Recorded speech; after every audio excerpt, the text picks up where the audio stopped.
गुस्सा करती हो? भाई फेंक दो ना लोढ़ा, गुस्सा कम करो थोड़ा चूड़ी। पवन सिंह के नए गाने राजा जी के दिलवा मचाया धमाल। पवन सिंह के इस धमाकेदार वीडियो सॉन्ग ने रिलीज होते ही तहलका मचा दिया है।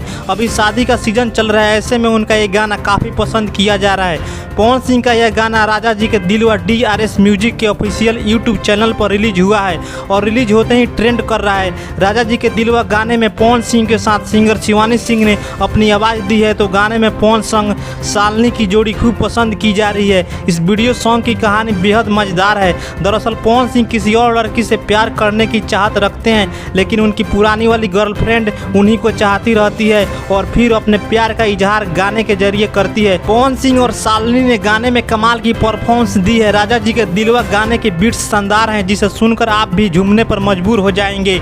इस जबरदस्त गाने को पवन सिंह और शिवानी सिंह ने गाया है। इसके लिरिक्स आशुतोष तिवारी ने लिखे हैं और म्यूजिक प्रियांशु सिंह ने दिए हैं। मैं आप लोग को बता दूं कि पवन सिंह का ये गाना हरी हरी ओढ़नी, जिसमें प्रियांशु सिंह ने म्यूजिक दिए थे, काफ़ी ज़्यादा लोगों ने पसंद किया और गाना सुपर हिट रहा। वैसे पवन सिंह के नए गाना राजा जी के दिलवा दर्शकों को काफ़ी पसंद आ रहा है।